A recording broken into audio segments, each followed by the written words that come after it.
Bonjour les élèves de 5e. Alors aujourd'hui, on va aborder la deuxième partie de notre cours sur la reproduction.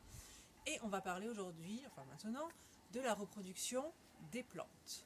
Donc quoi de mieux qu'être dans la nature pour parler de la reproduction des plantes? Alors ici je suis dans mon jardin, donc je respecte bien le confinement. Donc pour m'aider, je vais avoir une petite assistante aujourd'hui. C'est Lucie, ma fille. Alors Lucie, est-ce que tu peux nous rappeler de quoi on a besoin pour faire la reproduction sexuée? Du mâle et de la femelle. Effectivement, on a besoin d'un mâle et d'une femelle, donc d'un ovule et de spermatozoïdes.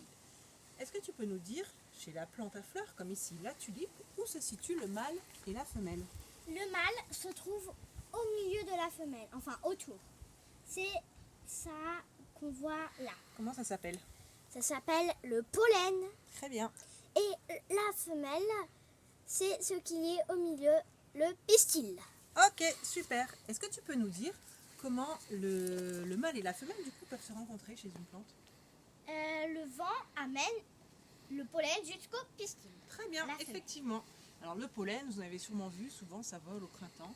Là par exemple, je peux m'en mettre un petit peu sur le doigt. Ce sont des tout petits grains. Et ce vent, ça peut être des animaux des fois aussi, il va transporter le pollen jusque sur le pistil d'une autre fleur en général. Et en fait, au bout du pistil, il y a ce qu'on appelle les ovules, donc le gamète femelle. Mais du coup, vu que ça va aller sur un autre pistil, ça va faire une couleur déjà, comme celle-là et celle-là. Oui, en fait, ce que je vous explique Lucie, c'est comme souvent, c'est le pollen d'une fleur qui va aller sur le pistil d'une autre fleur. Ça va permettre de mélanger les couleurs, différentes caractéristiques des fleurs. Et c'est pour ça qu'on peut avoir plein de couleurs et de variétés différentes. Alors, du coup, on a dit notre pollen, il arrive sur le pistil. Mais qu'est-ce qui se passe après? Et ben ça va former une graine qui va tomber de la fleur et qui va s'enterrer de plus en plus jusqu'à former une autre graine, enfin une autre fleur. Et oui, donc ensuite ça va former des graines qui vont pouvoir s'enfoncer dans la terre. Et si elles germent, et ben ça fera des nouvelles fleurs. Donc on a bien reproduction, puisque là on avait une fleur qui va nous en donner des nouvelles. Donc c'est de la reproduction et sexuée, puisqu'il y a un mâle et une femelle. Lucie, mais est-ce que les plantes, elles font que la reproduction sexuée? Non. Quel autre type de reproduction elles peuvent faire? La plante, enfin asexuée.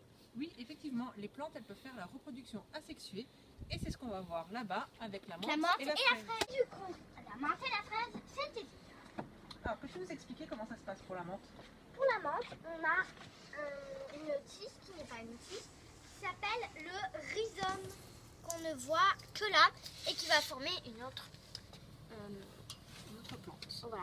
Attends, je vais montrer un petit peu mieux. Donc ici, vous voyez, effectivement, on a un individu de menthe, un plant de menthe. Et si vous voyez bien, ici, on dirait que c'est accroché à une autre tige, mais c'est pas une tige, c'est ce qu'on appelle un rhizome. Donc le rhizome, en fait, c'est une tige, mais qui est sous la terre, et qui va permettre à la plante de se reproduire, mais très très loin. Donc là, vous voyez que sur ce rhizome, on a un deuxième plan, on a un troisième plan, etc. Ça continue tout le long, c'est pour ça qu'ici, on a plein de menthes. Donc ce rhizome, il permet à la plante de se reproduire très très loin. Mais dans ce cas-là, est-ce qu'on a un mâle et une femelle? Non. Non, effectivement, on n'a qu'un seul individu, peu importe que ce soit mâle ou femelle. Donc c'est bien de la reproduction asexuée. Et ça se reproduit puisque de un individu, on en a plusieurs. Pour la fraise, Lucie, tu peux nous expliquer comment ça se passe? On a un truc, une tige qui s'appelle Un stolon. un stolon. Est-ce que cette tige, elle est sous la terre ou sur la terre? Sur Très bien, elle est sur la terre. Alors en fait ici vous voyez par exemple là j'ai un plant de fraise, donc c'est le tout début de la fraise.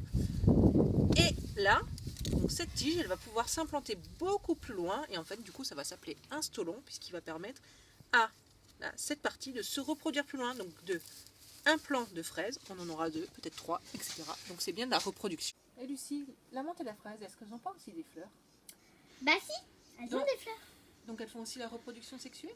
Oui, les deux. Ah, donc c'est des plantes qui font la reproduction asexuée et sexuée. Alors, à quoi elles servent les fleurs chez des fraises, par exemple? Elle sert à faire le fruit, la fraise, comme sur le fraisier. Ok, et dans ce fruit, qu'est-ce qu'il y a?